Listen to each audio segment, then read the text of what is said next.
Is this Rachel's theme song? I have to know. Steven. And they stay there, and they stay there, and they stay there. Yes, this is Steven. This is Rachel's theme song. This is Live Reality Games Podcast. We are recapping the finale of Survivor Season 47. And, you know, it was what it was. I think giving you exactly what you needed to see. There wasn't a whole lot of filler and a whole lot of things that we didn't know about the players.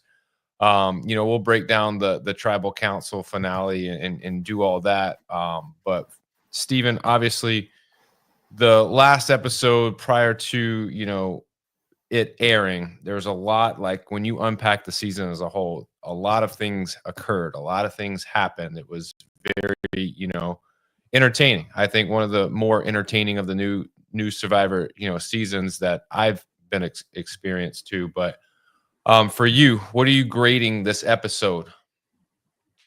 I mean, I think as for finales go, like, yeah, I think you got to compare it to other finales. You can't really like. I mean, in terms of episodes, like there wasn't a lot of like.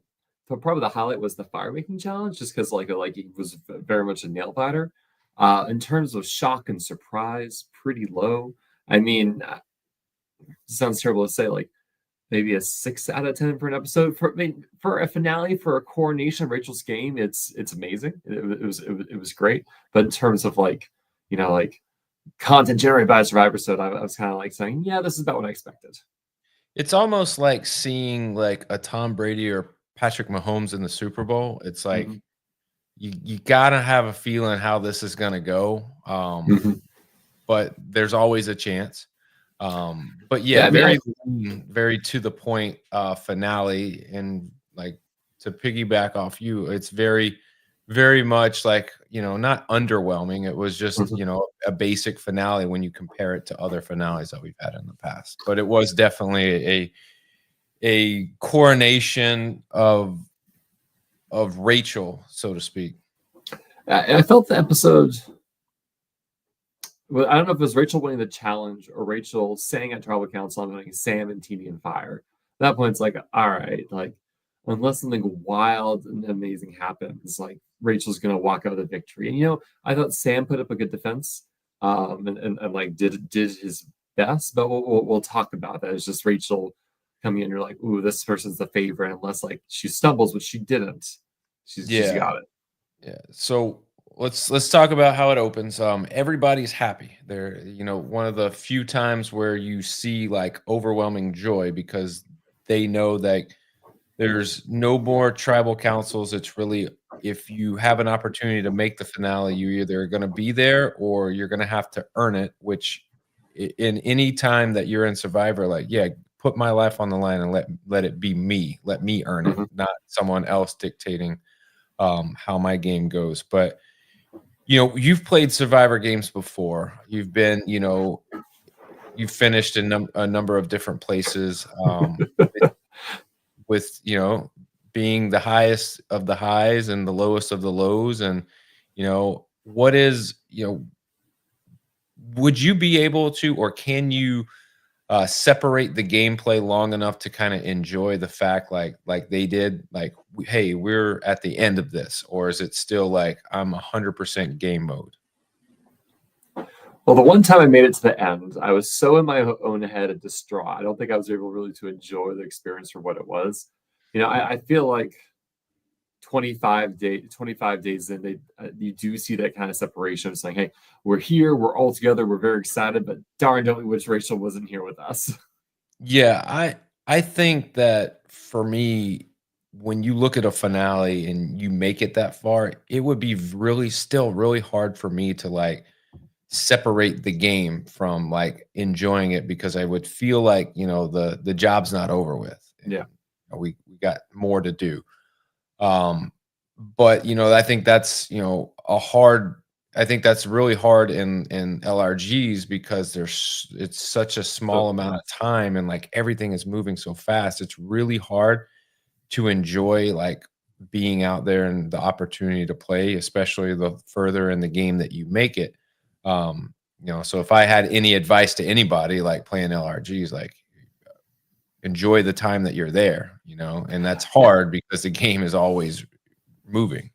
Well, I think as super fans, because I'm going to say we're super fans. I mean, I think as soon as you play a Survivor Live game, you're a super fan. I think we come into the game so serious. Like, I need to play, I need to win, I need to prove myself. And it's like you get so caught up in that I need to play and play hard and do the things that it is easy to lose sight of. This is a game that's supposed to be fun. Now, granted, the games Daniel, you and I are playing, not for $1 million. Yeah. Put $1 million in line, things change. Yes. And I think that's a lot of it too, is when the higher that monetary reward is, the harder it is to not be in game mode. Mhm. But in a game like Survivor, like there's some social clout that you got to have and some capital that you got to carry with you. And if you're 100% focused and intense all the time, like I think that can be detrimental to you as well, especially your social game. Yeah, and so I think what I like about modern Survivor is that players both respect like each other as people, but also there's at least enough separation from the gameplay itself. It's like, hey, I love Rachel. Rachel's an awesome person. She's my enemy in this game, but as her as an individual, I like her. I can get along with her because, again, it can be very isolating when you're like, wow, I'm with all these people. None of my allies. What am I doing here? Yeah, I think that's the second piece of advice for someone who has not played many LRGs, but I'll give my 2 cents, is no matter how you finish, you have to remember it is a game. And at some point, people are gonna, like, if you're playing a survivor-based LRG, somebody's got to write your name down if they want to win. Mhm. So, like, if you get eliminated, like, go out like in a good way, but at some point you got to understand it's a game and people have to do what they got to do to win. So, Mhm. obviously, speaking of winning, you got the final immunity challenge that somebody has to win to put themselves in a position to either put them in the finale of final 3 or to send themselves to fire making. Obviously, I think before the immunity challenge starts, obviously someone like Rachel winning, like, it doesn't make any sense for her to put herself in fire. There have been other seasons where the winner of that final immunity challenge needed that to kind of cement some type of something on their resume. And it's worked in favor of some people and it's not worked in favor of some people. But in this particular immunity challenge, you're crawling through a muddy net, you're unweaving a rope with a pole, you're untying a bunch of knots. Can we talk about the mud? Yes. I love Survivor's continued desire to, I'm gonna say, kind of tar and feather, because we often see like go through mud, then dive through a pile of sawdust, so you're just like covered in mud and sawdust. I was surprised there wasn't the sawdust angle, but still, the players were just completely filthy within the first 30 seconds because Survivor loves doing that to people. Yeah, and I can only imagine that it would be difficult once you're all muddy. It's all on your face, it's all in your hands, it's everywhere. Like, it's very hard to look up and like unweave the rope. As simple as it probably was, it makes it a little bit more difficult. And I think it might slow people down, and that's kind of the factor. But I also think it's also Survivor enjoys like the embarrassment part of you being muddy and like having stuff all over you, and they sit back and they get to look at that, which I don't mind. I find it entertaining. Eventually they get to a point where they got to use a look like a large yarn ball and throw it up, unlock a door, and there's I don't a term for that. It's a cat's paw. It's not a grappling hook. There's some sort of term for that kind of thing. I can't remember what it is though. Yeah, I have no idea, but it looks like a big yarn ball with a piece of yarn attached to it. But they use that to throw up there, unlock a gate. The gate takes them to a bag. They undo a bag. They undo a ladder, and eventually you get to the point where it's a puzzle that you have to decode a word and get yourself to a point where you can make a bat puzzle. Is essentially it. So a lot of components. It seems like they were like, hey, let's vomit pieces of every immunity challenge we've done and we'll put it all together. And then you've got to do this.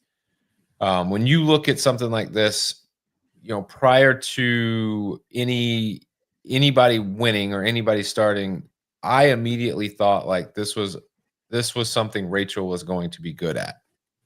Well, we knew Rachel has done good at puzzles. Now she lost to Genevieve at a puzzle, but Genevieve ain't here anymore. And so I think Rachel was the favorite to win. I like the word scramble component. To be fair, I didn't pause the screen and think hard to try to figure out what it was. I appreciate they gave the clue of like you're trying to do this, but maybe eventually it would come out with unlock. I don't know. My problem is Wordle's only 5 letters, and that was a 7-letter word scramble. With words like unlock or words that, I feel like when you look at the clue, looking back on it, like it's probably easy for me to say this now because I know the word, but like looking at the clue and then looking at the letters, it's almost like that's the only option that there could have been. And so like there was no like I would have liked to have seen like people try different things and it not work because the letters, like you could have made so many different combinations of words. What's the worst word puzzle or word scramble you've encountered in a game? Or what's been the hardest? Wasn't really a word puzzle. But it was you had to, and I'm only saying this because I didn't participate in this part. But it was a challenge where you had to run, and I think it's okay to say this because this was put out there. But anyhow, it was a puzzle where you had to run and look at a picture, and it was a bunch of different pictures. And once you got the picture, then you had to run away, do 10 jumping jacks, run to the table, and find the same picture on a dice. Like on each side of a dice was a different picture. And you had to like build this tower based on what you saw. But it was just so many different things where the jumping jacks, and then you start looking and all the pictures are very similar, except there's 1 or 2 things wrong, different. And like I don't think that I would do well at something like that, just because once I got back to the table, once I thought like I might be sure of myself, but then once I started looking at what everybody else did, because you had 4 people rotating doing the same thing, so once you went and came back and set your piece, the next person would go, and so they could change the pieces however they want if they thought yours was wrong. So it would just be a lot like that. To me, was one of the hardest ones that we had. The first game I played, there was a word scramble at the end of a tribal immunity challenge, and the game was pirate themed, and the word scramble ended up being batten down the hatches. Boy, we were stuck on that for the longest time because batten is just not a word you think about. Well, and if you don't think about that word, like there's a lot of like you can misspell that word many ways, So, and then question to you. So Survivor likes doing those hanging puzzles, and I know we as super fans like to recreate and do those puzzles, but those hanging puzzles look hard to replicate. I guess maybe you could just do it on a flat surface. But I'm always curious, like how hard like the hanging aspect is. We never see any players like topple their puzzle because they're not doing it correctly. It seems. Yeah, I feel like once you start trying to push pieces on the bottom, like you could push the pieces up in the middle, like out, and like you would be a constant like having to reset the puzzle every time you put a piece in. But I can do puzzles. They're not like I think we talked about this last episode. I can do puzzles just fine. It's not going to be my forte. Like I'm not going to choose that over something physical. Like if I have the choice. Do you notice the players seem like they're forced to keep all their pieces in that small area? Like they can stack the pieces like on the basket, but they can't like take and spread the pieces out on the ground. They have to like keep it in that small area, which seems like it makes it much harder because you can't get a full grasp of all the jigsaw pieces at once because you have to keep it kind of really close together. That's something I've been noticing. Yeah, it's almost like they don't have a choice but to stack pieces on top of each other just because the area that they have to work with, they can't. I think it must be a rule. Yeah, it might be. They might even have like an outline of something on the ground right there where like, hey, you got to stay within this box. But yeah, that would be super difficult, especially a puzzle like that. I always wondered, like, I'm assuming like the back side of the puzzle that they see and the front side of the puzzle that we see are the same thing. Yeah.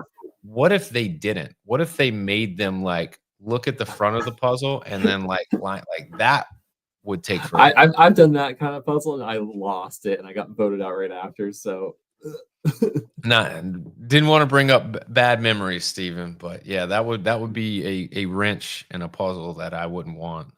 you know, you're so in the moment and there's so much adrenaline you're trying to do it. It just never occurred to me.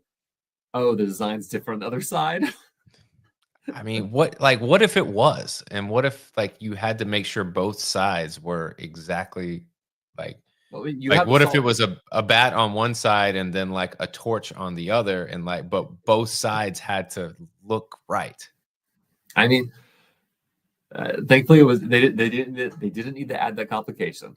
No, they didn't. I mean, I think they knew Rachel was going to win, and so they were just like, she's going to win anyway. So, like, let's not add too much to this. But while Sam put up a good fight, Rachel did win. Do you have thoughts on like so? It seems like the players would like we saw this like with the word scramble. We saw this the puzzle players stop, walk over to the other person's station, look at it, walk back to their station. Like, when are we going to get to the like Survivor builds all these different monstrosities for these challenges, but they can't build walls in between like the stations so people can't do that. Like you should like when $1 million is on the line, you shouldn't have to like worry about once you decode the word, like I'm trying to move on to the next thing. Like you shouldn't have to worry about the next player walking over there and looking. But I mean, I guess that's part of it. But you would think by now, like Eating is encouraged. Survivor, yeah, like you would think though by now Survivor would be like, all right, like we could easily prevent this from happening. Mhm. Like, here's what we're gonna do.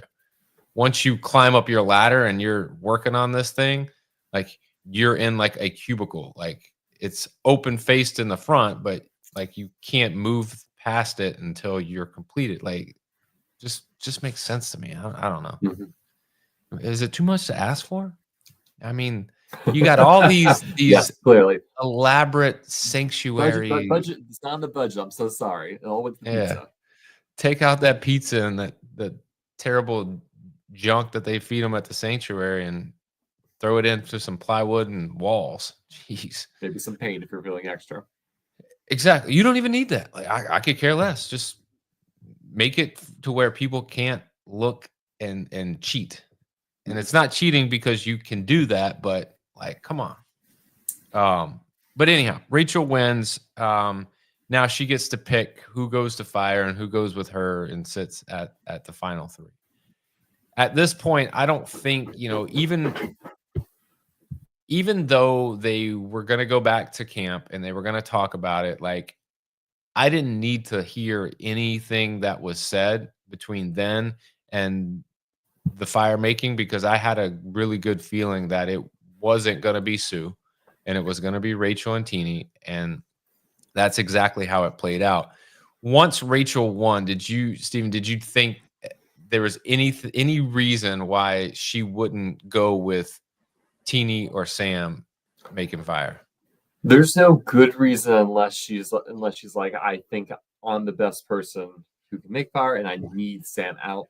Sam being out would have been nice, but wasn't necessary, right? I think Yeah. Rachel was right in saying like, I think she said the tribal council like, I feel confident enough in my game that I don't need to put myself in there. True. And I'm a proponent of this. All right. If you've earned your way to sitting at the final for $1 million, why would you do anything to jeopardize that? Like, I mean, I understand, like, I need to prove to my game that I got to make fire, but I would rather pick people at that point that would strengthen my game because they're not in it anymore. mhm. Like if she sends, anybody to fire that she felt that could beat her, then that's a gameplay move that you can say, well, I didn't go to fire because I wanted to put the person that I thought maybe could beat me. And so like that was my strategy on strengthening my position at final because you know you do got to garner votes at final, but you also have to be there to win. So we agree in Rachel's decision. Should Sue have told Rachel, no, put me in fire instead of Teeny?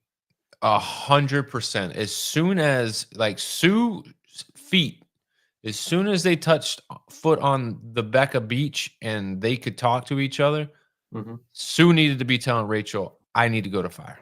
I need to go to fire. You need to put me in fire. I don't care because the reality is, Sue, third place, 0 votes is the same thing as fourth place, 0 votes. That was a little bit more money. Well, I mean, but at that point, you know you're not going to win. So, like, yeah, you know, you need to do something that's going to possibly propel you. I mean, second place is a little bit more money. It's either second place with a little bit more money and the potential to win, or fourth place, maybe not as much money with no, like, I feel like for her, you can always like, say you had a shot. True. But like, I mean, Evie, I think Sue was like, you know, I just want to prove to people like I could make it to the final. I'm not going to ruffle any feathers. I'm not going to do anything crazy that's going to prevent me from being at the finale. So whether she built fire and won, I still think she believed that she wasn't going to win. So it was like, well, why even risk it? You know, Well, I'll just listen. In her words, I'll just do what Rachel wants to do, which is basically the reason why Sue didn't have an opportunity to win is because that was her mindset the entire game. I'll just do what everyone else wants me to do because it's easier and I don't have to, you know, have any blood on my hands. I don't have to, or paint on my hands. I don't have to do anything other than just coast along. And I think that I love Sue, and you see the hashtag Sue-vivor 50. Bring her back for 50. She'll be 82 at that point, but she might claim that she's 49. Who knows? Well, you said there were no big surprises this episode, but we got a big surprise. We had a Sue birthday. Sue's birthday, and she disclosed her age, saying that she was 59 and not 45. I still don't even think she's 59, Steven. Again, if she said like, I've been lying you all the time, I'm actually 75. I think people are like, oh my gosh, you look great. Yeah, I'm telling you, like, is there an age cutoff for Survivor? Like, do you think they may not say it, but I think the oldest Survivor player we've seen is Joe from Survivor Brains Bronze Beauty. Like he was late 60s, early 70s. I don't recall. Do you think she lost because she's an ageist? Because she's ageist Survivor? Yeah. I think it's so we could kind of talk about her endgame speech. You know, she says like, I was a loyal player. I play close to the people I was loyal to, and I'm also unique because I'm one of the few players of my demographic to reach this point in the game and have done what I've done, and I found an idol. And I think in terms of arguments, the loyal argument is kind of a hard one to pull off. Yeah. Well, and the reason being is because just like we talked, like if you're going to win this game, the person that you're the most loyal to, you have to beat them. Like you just do. And at some point, that's great to be loyal. And I'll be the first one to tell you, like, I feel like that's probably a character flaw of mine is being loyal. And in a game like Survivor, like not everybody's going to be loyal and most people are not. So you have to understand and know when that loyalty is good to have and when it's time to cut bait.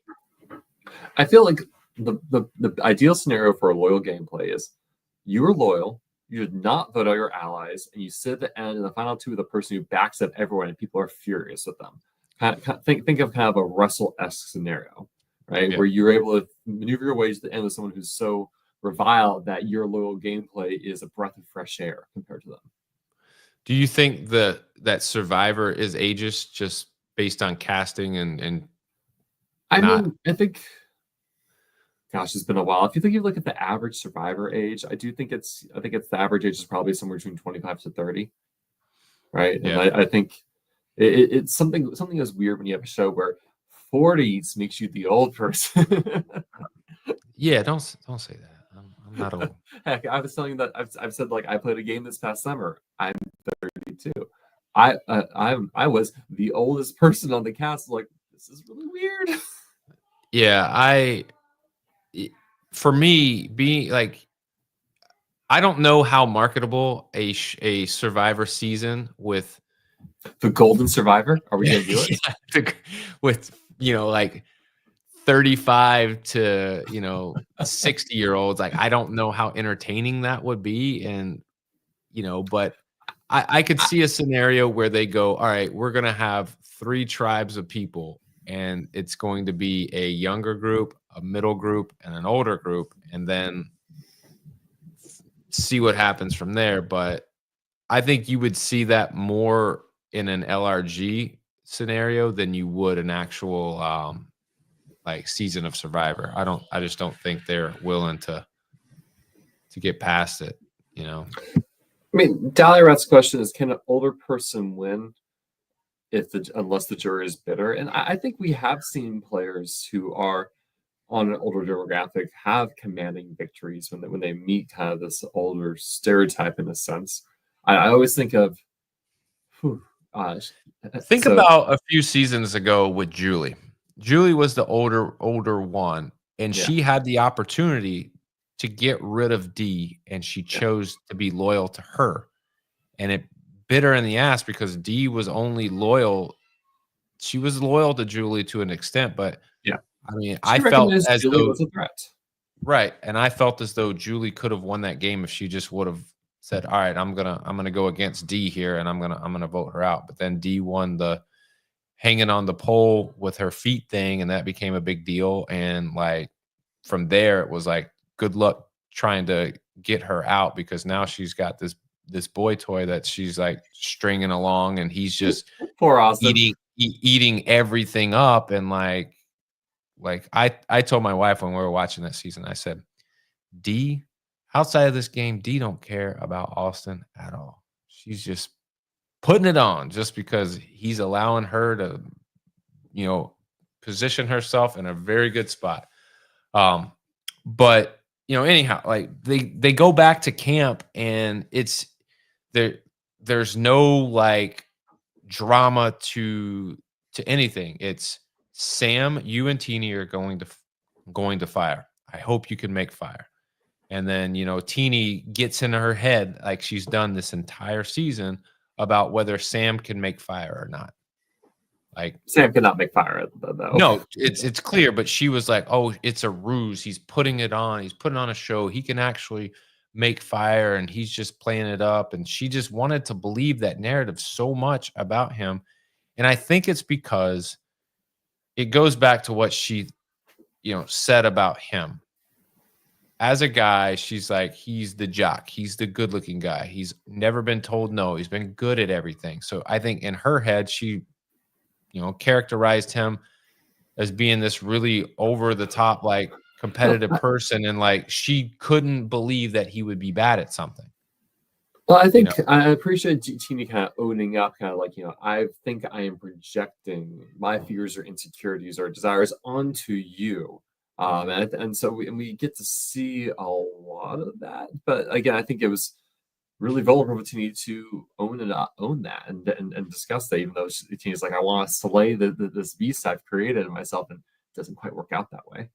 Yeah. I think Teeny did a good job of countering some of the things that, in my opinion, I thought were not a good look for her. As far as, I mean, and it was all in regard to what she said to Sam and about Sam, someone that after 26 days, I still don't think you can fully say that you know someone well enough to say the things that she did. But she was able to retract some of that stuff and move forward, and that's internalize that to let everybody know that's kind of like me. That's what I'm dealing with, and I've got to get past that. But I think at that point you can't worry about who you're going against, how good or bad they may or may not be at fire.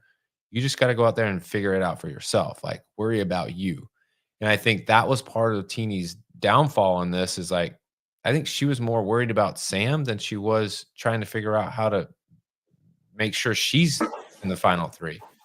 Um, Well, Sue gladly is like, yeah, y'all battle this out.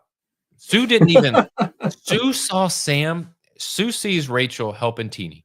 Sue sees Sam struggling, and all Sue says is, "Oh, it's okay. You got this."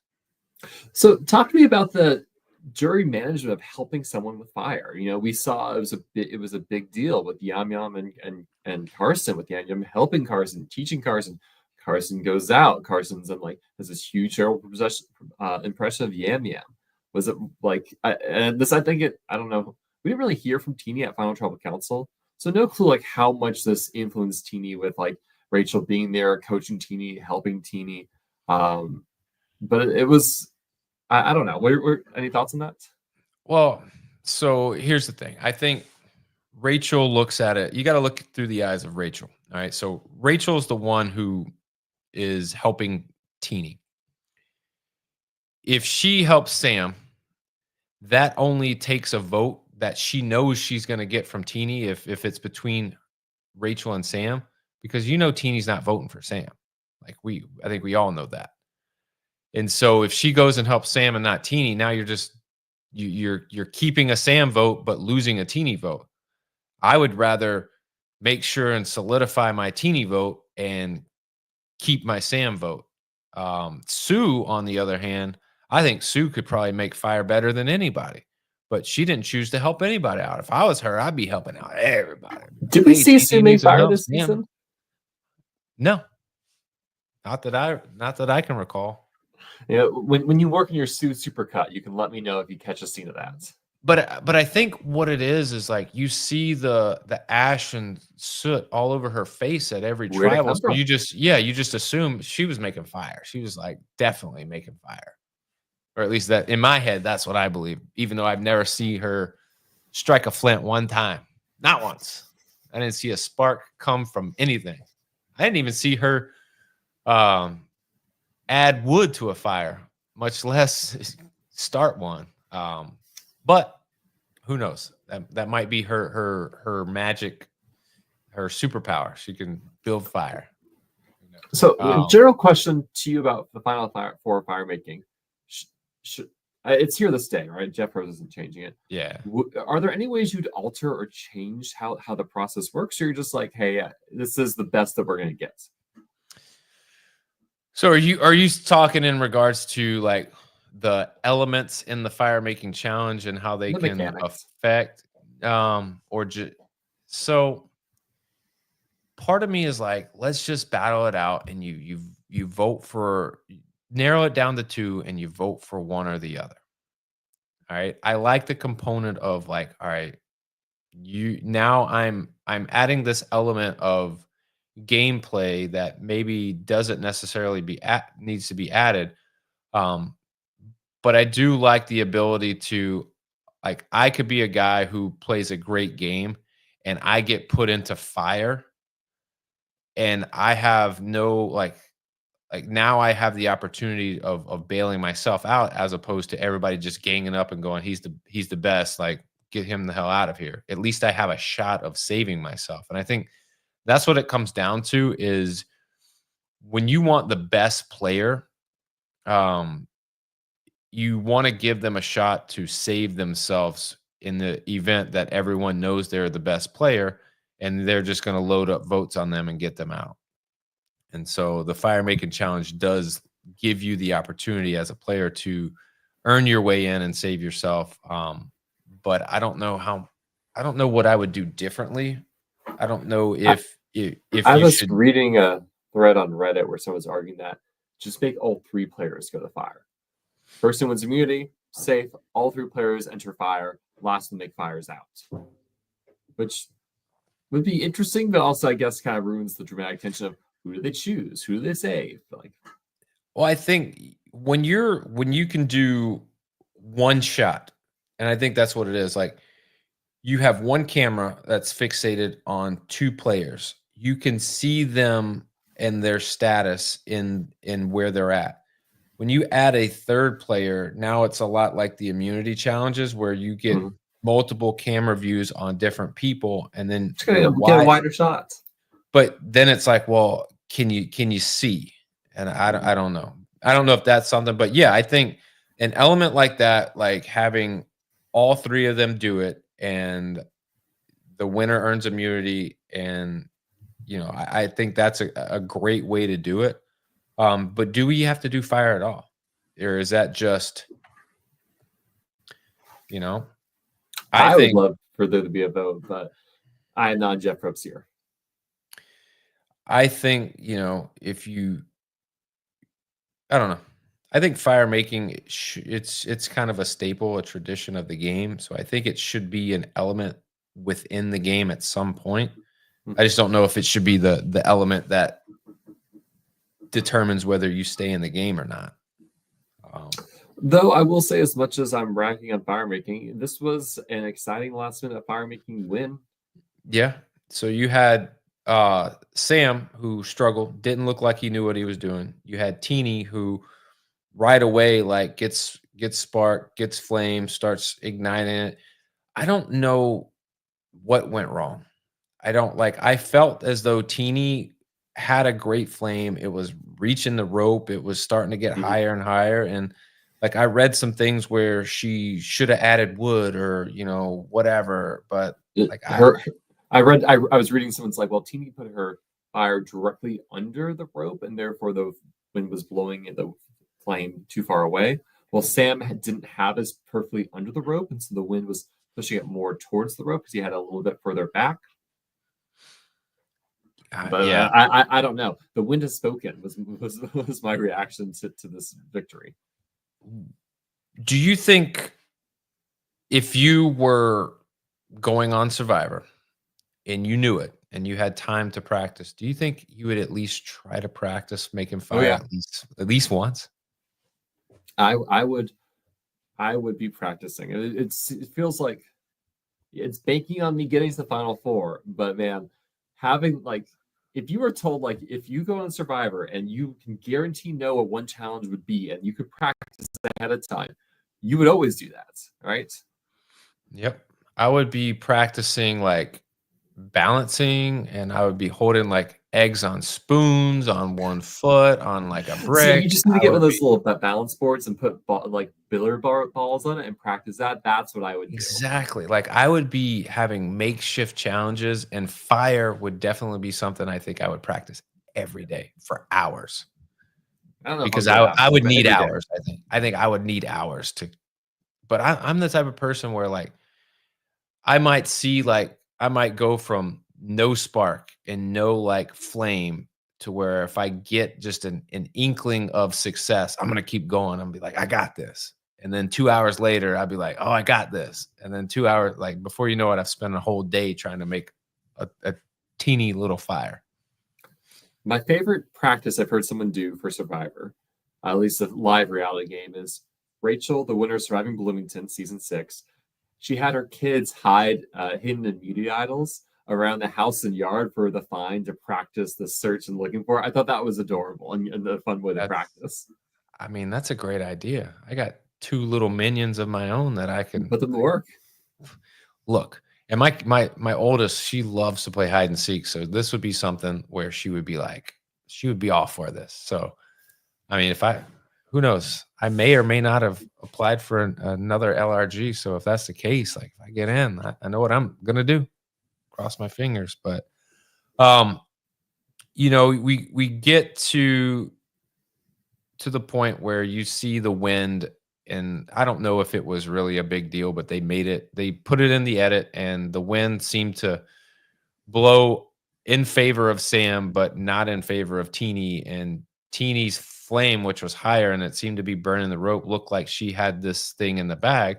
Sam gets it going pretty quickly, burns his rope, and he ends up winning. I ask you, Steven, is this a fair way? Is this just part of the game? Is it just tough luck on Teeny, or do you feel like she was kind of robbed?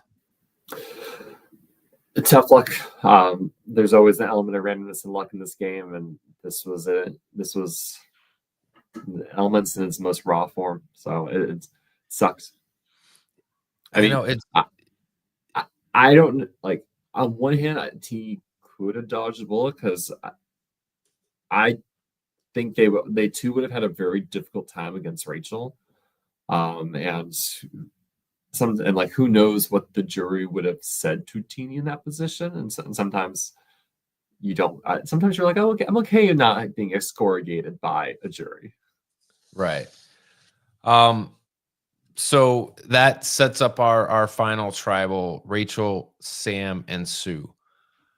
If you're Sam, all right, would you have, instead of being placed in fire, would this have made a difference if you told Rachel, put me in fire?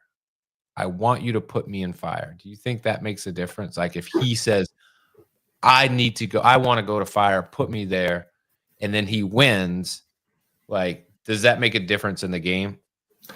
Really minor. I think that's just more spin at that point. I mean, if he had said immediately like, "Hey, Rachel, put me in fire," and we're just like, "I'm gonna put you in fire," and he's like, "She did what I asked." I think people are gonna see it beyond that. Or prior to the final immunity, he could just be like, "Hey, I don't care how this goes down, but if I don't win immunity, or maybe even if he does, he tells them up front, I'm going to fire. If I win, I'm sending myself to fire. If I don't win, then I want somebody to send me." Does he get in trouble if he breaks that promise of he wins, then he doesn't put himself in fire and says, "Yeah, change my mind"? But I think at that point, he's at that point, I think he positions himself better because he could possibly choose Rachel unless she wins immunity. If not, then she's sending Sue or Teeny, and neither one of them are going to win the game anyways. And Rachel is his biggest threat. So the only way to get Rachel out of the game was really to beat her and send her. That or neither one of them win and they both go to fire together. Like that's kind of what I was hoping to see, is like Teeny, sneak out an immunity win, and send Rachel and Sam to fire against each other. I think that would have been entertaining. Yeah. I don't think people would have been happy with that, but hey, it is what it is. We get to, I mean, we can talk about their stroll down memory lane, talking about all the players, because they did a little bit of that, but like I said last episode, not my cup of tea. But it gets a final tribal. All right. Everybody gets to ask some questions. They get to say their speech. They get to do everything that they had hoped and wished to do before they even got on, which was sit in front of a jury and sell themselves. Were there any really good standout questions or any really bad standout questions that you thought during this tribal? No. This seems just like a routine final tribal council to me. And that's kind of what I was asking the question for, is because I felt as though there wasn't a lot of like substance with any of the questions that were asked. Pretty basic, not that they were good or bad questions. It was just pretty basic questions that you hear. But nothing like game changing, in my opinion. No questions that would, cause any type of stir or drama. Very, straightforward questions that all the players could answer, but really didn't give any pluses or minuses for their game. Who do you think, like, if you had to pick a final tribal winner of the three, let's just say of the two, because Sue, like, we know Sue ain't winning that. I mean, it's understandable that you have a final three, generally to focus on two players, and the third's like, yeah. And with Sue, we didn't hear much from her. There weren't that many. We didn't get many questions directed at her. Yeah. Yeah, I had a friend, Albert Destrada, who, I knew back years ago. I used to coach against him and with him, but he was on Survivor and he was in the final 3 with Sophie and Coach, and his Instagram, it's a shameless play, is at 0 votes because he was a final, he was third place, 0 votes in his season. And he talks about it, things he could have done differently, but I like, he also goes, I was a realist in the game too. Like, those guys, Sophie just played an amazing game. It's hard it's hard sometimes to win a game when someone just outplays you. Like, it's just how it is. But who do you think won Tribal? So going back to all this Reddit stuff I was reading and people's comments of the game, I liked Sam's arguments. I thought Sam's arguments were probably the best approach to take down Rachel's game. Essentially saying, yeah, Rachel's played from a very dominant and very safe position, but Rachel's lacked strategic control of the game. But the problem is Sam also lacked control of the game as well. So it's like he's not in like, therefore it's not the best. It's hard to use something. Yeah, it's hard to use something as your offensive counter if it's your weakness as well. Like, if you both are with the same weakness, like, you can't go, well, I was on the right side of votes all the time. Well, you were the vote a lot of the times. I mean, I think it's hard. Like, at the merge, they both voted Rome out. They're both then blindsided by the Sierra vote, right? At that point, Rachel's able to get back into a new majority. Sam is kind of left out, targeted. Sam, like, again, I think we have to praise Andy, because Andy's Operation Italy, preventing it from just being a simple picking off of the minority with Rachel kind of walking to the end, really gave a lot of life to the season. And so Rachel was blindsided by that key vote. Sam was in it, but Sam's not the architect of that vote. And from there, you can say, well, then Rachel controlled the final 6 votes. Rachel was immune and therefore was able to dictate the final 5 votes. So it was hard. I agree that was the best tact to use against Rachel, saying, look at her voting record, look at her control. She didn't have as much agency as you would want to see in a winner. And Rachel acknowledges that. And Sam himself didn't have saying, yeah, here's my moves, my strategic chops that help say, like, that's why you should vote for me over her. He really struggled to it was hard to articulate that. Yeah. What about the talk of, well, if Rachel doesn't have this luck factor, if Saul doesn't, give her the safety without power, if she doesn't earn an advantage, if she doesn't find an immunity idol, like, she's out, second on the jury. Like, is that even like a good combative strategy if you're someone like Sam to use that? Or is that, to me, like, I feel like that's also good gameplay, like, when you can get those things. I think it's using everything the game provides you as what it is. Now, let's imagine we have a player that from Final 13 onwards plays Immunity Idol every round. It never goes home, right?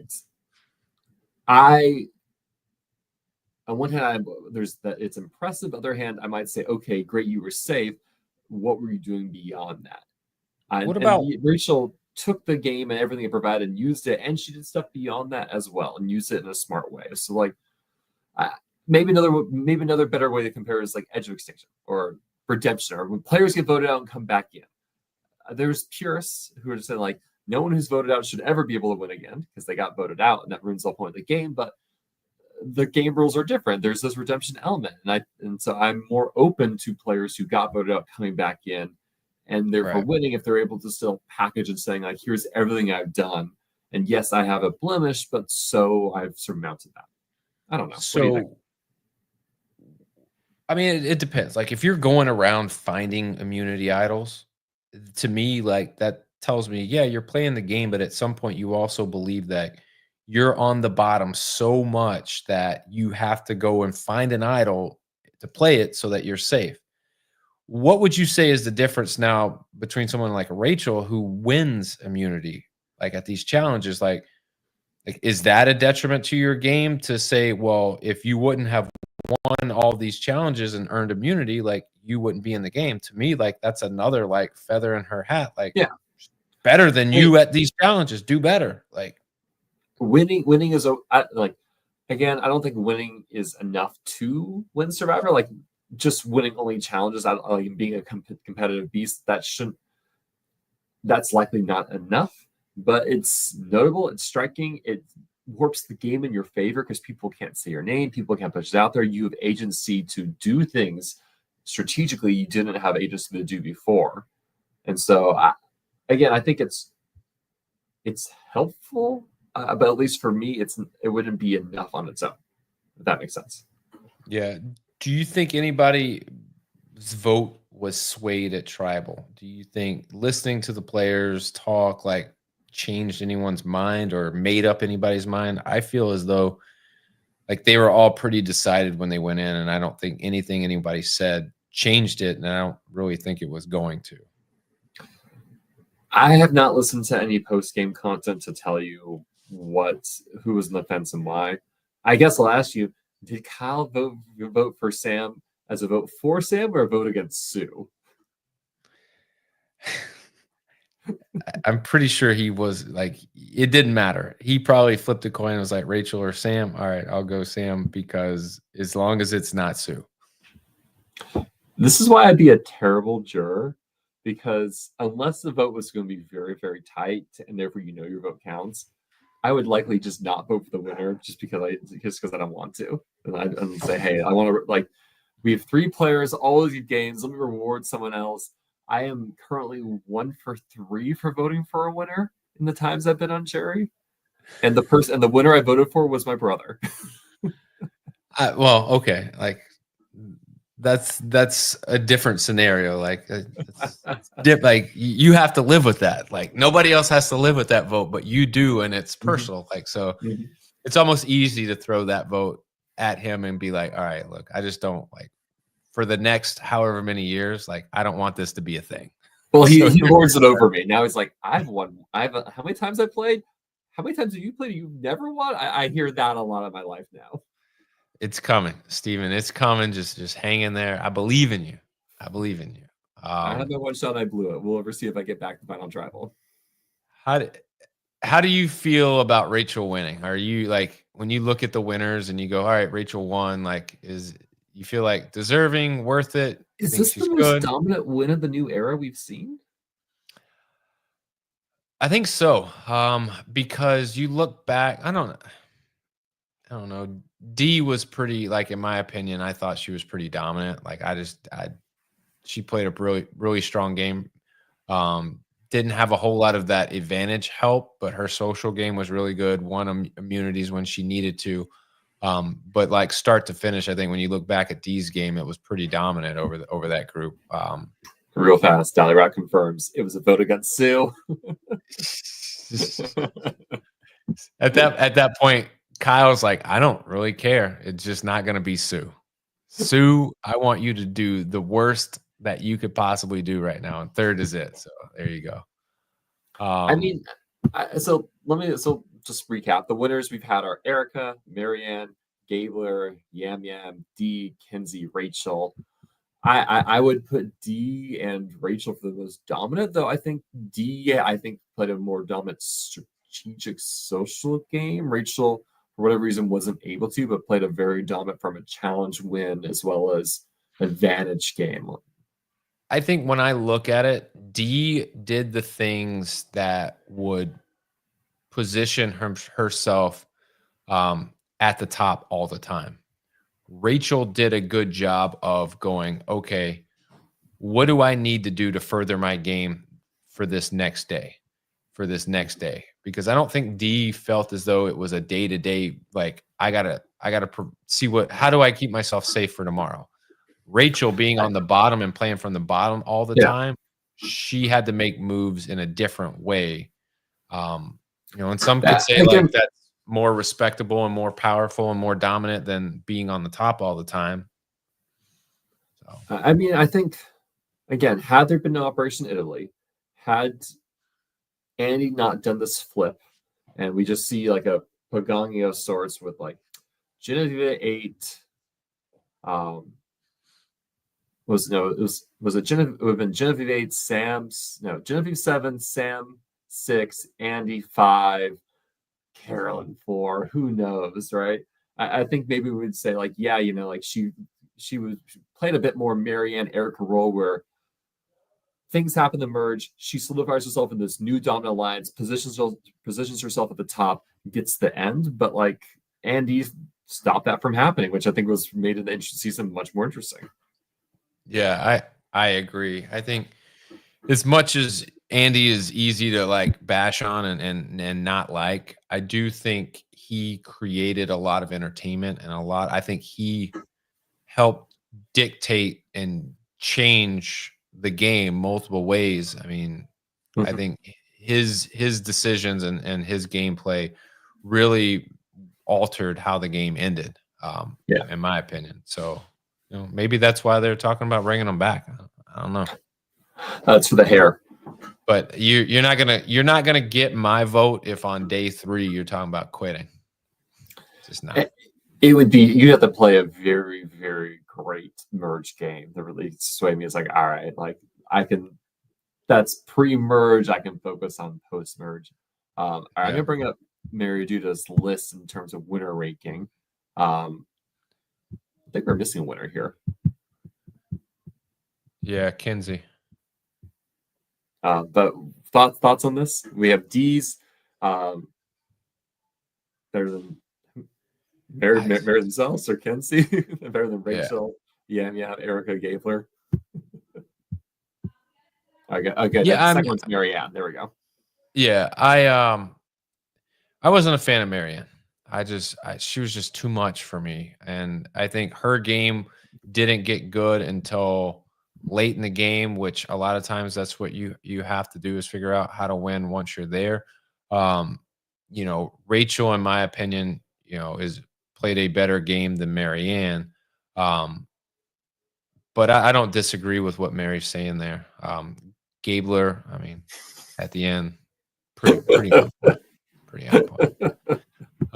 Yam kind of like when I try to rank winners, I try to go, all right, well, of the final 3, was there a clear winner in my opinion? Like Yam gets discredited a lot because everyone is such a fan of Carolyn. Like, and I think more people wanted Carolyn to win than Yam, but I think Yam did enough to take it. So I mean, I think that's where my vote, like when I'm ranking, like if there was someone else that, like, if you're going to be dominant, like you got to go into that and I got to be like, oh, like they're going to win. There can't be any like doubt in my mind. And I feel like in this particular scenario with Rachel, Sam, and Sue, I was like, Rachel's going to win. And you heard me say this for weeks now. I thought Rachel was going to win. I mean, I think I was telling people going to the finale that I think Rachel's a 75% chance to win, Sam 24%, Teeny 1%. Sam's 24% is because Rachel loses that final 4. Yeah. But we got to fight. I think Sam did everything he could. I think Sam. I think the key moment of the season was the Sierra blindside really leaving Sam and Rachel out of the loop. Rachel recovered, Sam didn't, and Sam was therefore scrambling as a result, while Rachel kind of was able to position herself in this majority alliance, maybe not as hidden as she wanted to, but was able to back it up with a series of wins and advantages. Yep. Carving, just really like buying yourself more time to enable whatever this long-term or short-term plan that you have is to come to fruition. I think that's what Rachel did masterfully, is that she continued to find ways to buy herself more time to have her plan work. Imagine what the season would have been like had Operation Italy taken out Sue, right? If Sue goes out at that point, it was 7, right? If Sue goes out at 7, who gets there to the end? I don't know. That would have been I think that would have been really fascinating. And maybe then it is Sam Teeny, and Rachel, anyways. Yeah. is there anybody that, like, if Andy gets to the end, let's say it's not Sue, it's Andy, Sam, and Rachel. Is I, I, is the I winner any different? I don't know if Andy's wins, but I Okay. think Andy could have this really compelling case. It's like, yeah, look at Rachel. She's won immunities. She's played idle. She's had advantage control, but strategically, I've outwitted her every single step of the way. Right? I blindsided her on the Annika vote. I blindsided the Sierra vote. I blindsided her on the Carolyn vote. Like she's telling you right now she's had strategic control. That's not true. I've had strategic control. And right, and maybe the answer is the jury is so over Andy. Like we've seen Sierra rolling her eyes at Andy, they don't believe it. But I think Operation, like, especially if Sam and Genevieve on Sam and Genevieve on the jury maybe could have helped ameliorate that a bit. I don't know, but it would have been interesting seeing what would have happened. It's a pity Andy talked himself out of the game. Yeah, I think I agree. I think Andy gets 0 votes. I don't even think he gets the Kyle sympathy, vote. Even if Sue was on the final 3 with Andy, still don't think Andy gets that vote, but it would go to whoever the third person was. But I'm okay with it. I felt as though it was trending in that direction with Rachel. She had a lot of Yeah. power. She was making the right moves. She was being, very strategic and doing the things that she needed to do. I don't know if she was the most social, the best social player that we've ever seen, but Yeah. she was definitely like very, analytic on her approach on how she wanted to maneuver things. She thought through things. She was very she had the foresight to understand what and who was making moves and who needed to go in order for her to advance forward. Mhm. And I think when you look at her being a winner, I think those are the reasons why, and I'm okay with it. I'm actually a fan of Rachel. I don't dislike Rachel at all. Of the new era, I think I like her the most. If you had to pick one person to see come back play a second time from this cast, who would it be? Saul. Let's go, With or Saul. without a vest? No, I definitely without a vest. Like you saw what happened, right? When he went with no shirt and vest, and then the next week he went with a shirt and a vest, and then he went with just a shirt, no vest, and then he came back for the finale with no shirt, just a vest. Like the Was he people wearing a were scarf speaking. too? Probably, yeah, of course he was. Why not? That seems like the Hawaiian like Fuji thing to do, right? No, like my answer to this question, Steven. If anybody's coming back, it's got to be Sue, baby. Look at the Now for hashtag. season 59? Sue-vivor 50. Oh, I mean, Father Time is working against Sue for season 59. Like jeez, you're asking a lot of that lady now. Come on now. No, I would love to see Sue come back. I think having someone play such a mature game that she does, I think would just benefit the game all the way. I would like to see Rome come back for another season. I mean, okay, so yes, but I don't like when people like, I guess shoot your shot, but I don't like when people go out and they're like, I'll be back. See ya. Agreed. I just like people saying like I know I'm gonna be the best thing ever. Therefore, Survivor wants me back. However, Rome was such a walking disaster. I know I'll be entertained every moment he's going on because Right. he has a high opinion of himself and he can't work with other people to save his life. And and to me, I don't think that changes. Like if he comes back, he's not going to be, oh, well, I got to change my game. I think he's like, that's the way that you play. That's how you win. Even though I didn't win playing that way, that's how you got to play. Yeah. So I don't know. I think so. From my understanding, I think Rome leaked a boot order for the season online. And I think it was a little bit of discrepancy whether it was when people got off, but he leaked a boot order. So I'm not a huge fan of that. So maybe he shouldn't come back for that reason. Maybe CBS knows that he did that, but I think from a TV entertainment perspective, That was pretty much fun. Or, I wouldn't be sad about Genevieve coming back either. No, I think that would be good.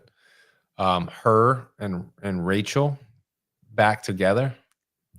See how For that the goes. rival season, they'll start off Yeah. surprise. Yeah, for sure.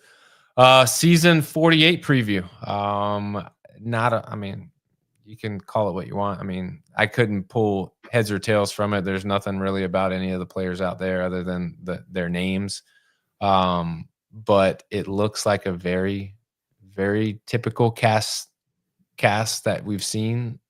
Very young, I would say, ageist cast. So yeah, where's our Sue 2.0? We demand it. I can disperse and put all the rumors to bed that I'm on season 48. I am not. So everyone can sleep better knowing that I'm not on it. So there's that.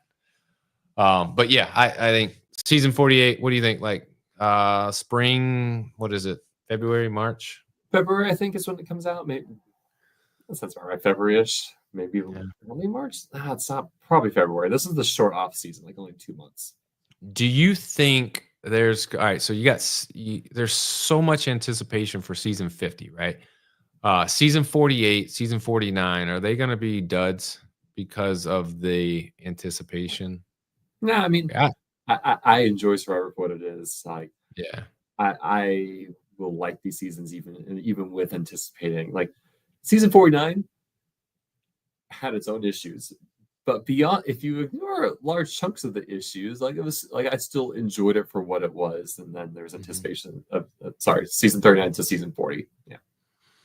Yeah. So either way, more Survivor. Can't wait. It's going to be good. Season 48, hopefully this spring at some point in February, and we'll see what happens. There's a new cast of folks out there, probably diverse backgrounds and experiences, and they're all in their 20s. So it'll be amazing. Doesn't give us hope for our chance of getting cast someday. We are officially out the wonderful range of 22 to 30 they're looking for. Hashtag Golden Survivor. That's what we're looking for. Golden Survivor. Come on. Maybe Golden Survivor. Yeah, I don't know. Do you think if they did, I don't know how, like, I don't know if it would be entertaining to have 40-plus-year-olds, 20 of them on TV. Like, I don't know how it would translate. I think Survivor's about the game. Survivor's the game, the players, and the game itself. I think you can take a cast of 40 to 60 and still have an amazing season. You probably be very careful with the people you cast. They'd probably be people who are in great physical shape. But I think you could still make a wonderful season with a cast that has a higher age. I don't know whether it's just a applicant pool or what they're like. This is what sells on TV that keeps Survivor having a lower age demographic. But well, either way, we got some LRGs and stuff to fill the void in the meantime. I guess let me take a look. I know that the LRG casting Instagram put out some stuff, so let me take a look. So you got Survivor in a Day. That's in LA. You can apply for that now. You've got Survivor Virginia, it looks like, June 7th through 8th. Those applications are closing soon. You got Olympia Season 3 casting now. Lafayette, Louisiana. You've got Blue Ridge Survivor, who just finished their first season on... No spoilers, I'm on the second last episode. Oh, ho, ho. And then season 2 of Blue Ridge Survivor is applying now. The challenge season of Allies, that's for duos. If you and a buddy want to take on that challenge, they're applying. That's in New Jersey. You got Split the Vote. They're applying now. Live to Give, Resilience Road. Those applications close tomorrow. So if you're somebody that is looking to get into LRGs, it's on the screen, Instagram.com/LRG_casting. Steven, yes or no? Have you applied for any? I have applied to, I guess, 2 games. I'm thinking about applying to an actual reality TV show. We'll see how that goes. They're looking to do a Genius game, and I adore the Genius. The problem is the application is 50 questions, so I just need to sit down and grind through it at some point in the next day or two. What is Genius? Because I'm clueless. What? Tell me. The Tell me what. Genius was a Korean reality TV show from 2011 to 2014 where it's heavy social strategic games where you have a main match that determines winners and losers, and you have a death match between 2 players. Loser goes home. But I adore the challenges they do. You can find seasons of the Genius, both the Korean and the Netherlands version, on YouTube. And so if you're looking for a show to watch that no real survival elements, but heavy social politicking, really fascinating gameplay, and some great moments, I would definitely recommend giving it a shot. And so I'm very excited to see. And there's been a couple of LRG Genius games out there. The Massachusetts Genius ran, I think, in 2023. I don't know if they're doing another season. I can't remember. There's another Genius game. I know Naomi Calhoun from Survivor New York played it this year. I need to check out their casting again. I know Taylor Luke in Austin has run a Genius game as well. But I'm going to send an application. We'll see what happens. Hey, go get it, man. That's love to see you on there. Love to. I mean, I've never seen it, but now is the time for me to start watching. I'll shoot you a link. Yeah, please do. I got a couple weeks to fill some time, so yeah, I'd love to have a new show to take a look at. With that, anything out there? Plug, promote, anything you got? I'm going to be watching the Beast games on Amazon Prime, for better or worse. I listen to this. I shamelessly wanted to watch those, so I pumped my 7-year-old up on Mr. Beast. I was like, just because, like, I don't want to, like, I feel silly as a 40-year-old, like, just watching Mr. Beast, even though it is what it is. Speaking of that, Squid Games season 2. I don't know if you watched that. Airs day after Christmas, so check that out. A lot of things going, a lot of things popping. Steven, happy holidays, man. Merry Christmas, Happy New Year. Obviously, we don't have any Survivor to recap, but maybe we'll get together and talk something else at some point. It's been a blast. Hopefully we get to do it again for season 48, man. Hey, Daniel, thank you for having me, and there'll be more to come. Don't you worry. Yes, sir. All right, y'all. Live Reality Games podcast. Check out Live Reality Games casting on Instagram. Check out Live Reality Games on YouTube. And as always, go apply for any live reality game, because I'm telling you, if you're someone that lives in fear and you're anxious, whether it's for you or not, trust me, submit an application. Go find out for yourself. You'll love it. It'll be the biggest, best decision you ever made. So with that, until next year, we are out. Later. Peace. Take care, everyone.